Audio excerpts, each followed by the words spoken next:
noloshu waa dhowr heer oo kala duwan qof walibana xaalad ayuu ku soo saartaa nolol maalmeedka waxa ay suurta gashay inaan u kuur galo xaaladda dhabta ah ee qaar ka mid ah dadka nolol maalmeedkooda ku soo saarto mid ka mid ah farsamooyinka gacanta farsamadan ma lahan magac qurux badan oo lagu qeexo balse dadka ninka ku shaqeysta farsamadan waxay u yaqaaniin kobatole waa shaqo culus marka loo eego shaqooyinka gacanta laga qabto goobaha lagu shaqeeyo iyo khidmadaha laga qaado dadka loo qabto shaqada noocaan ah oo aan cayimnayn waa xaalad ka duwan mid ay ku shaqeeyaan kumanaan ka mid ah dadka ku nool magaalada Muqdisho waana mid ay ku qanacsan yihiin waxa ay ka soo saartaan dadka ku shaqeysto farsamadan gacanta laga qabto ee tolidda kabaha Maxamed waa mid ka mid ah dadka ku shaqeysta farsamadan wuxuu ku nool yahay magaalada Muqdisho in muddo ah ayuuna ku shaqeynayay farsamadan waxaana iiga waramayaa heerka noloshiisa iyo sida uu ugu qanacsan yahay ku shaqeysiga farsamadan shaqadan ayuu nolol maalmeedkiisa ka soo saartaa waana ku qanacsan yahay muddo ka badan 1 sano iyo bar ayuuna ku shaqeynayay magaalada Muqdisho wuxuu leeyahay xaas iyo caruur waana xaalad kale oo muujinayso kalsoonaanta farsamada gacanta laga qabto ee kobatolida sida uu sheegayo Maxamed Cabdalla wuxuu ka mid yahay dadka ku anfaca shaqadan waxaa la kulmay isagoo ku sugan mid ka mid ah goobaha lagu qabto farsamadan wuxuu marka hore iiga sheekay sida uu ugu faa'iido in loo qabto hawl noocaan ah wallahi waxaan ilaahay horta marna waa nool maalmeedka lagu maariyaa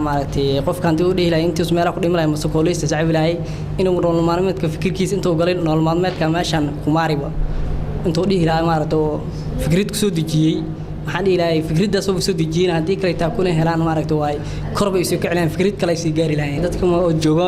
hada qaaraan hada banaadir oo kala dadka jooga magaalada Muqdisho kala dadka casayaalka ku badiyeen faa'iido weyn u tahay inkastoo ay gobolada ay ku sii yirihiin oo dadka dad gobolada oo reemiye iskiga badiyeen dadka magaalada joogana waa faa'iido cali ku qabaan hadii kabatalka la yiraahdo waa shaqadana laga dhihi karo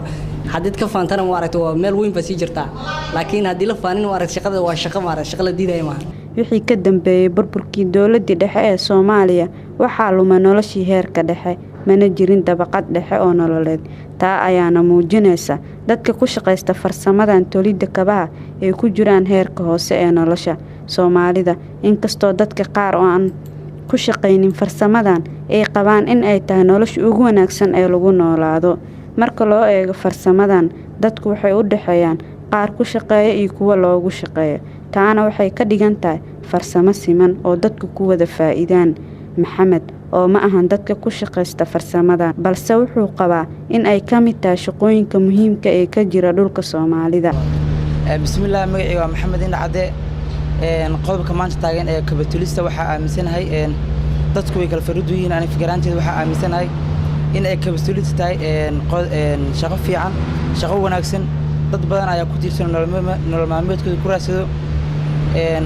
dadka kabaha tola kulli waxay ka fiican yihiin dhigi karaa dadka maanta magaalada ku nool ee khiyaanada iyo tugada wax ku raadsada marka la maqlo ama la arko shaqo noocaan ah inta badan qulubta Soomaalida qaarkood waxa durbaba ka guuxa in ay ku shaqeystaan oo kaliya farsamadan dadka la heebsooco ee Soomaalida laakiin waxa farsamadan ku shaqeysto dhamaan qaybaha Soomaalida intooda taqaan farsamadan sida aan ku aragna goobaha qaar ee aan booqanay ee ku yaala deegaanada Muqdisho Hani Ahmed Jubaland TV Muqdisho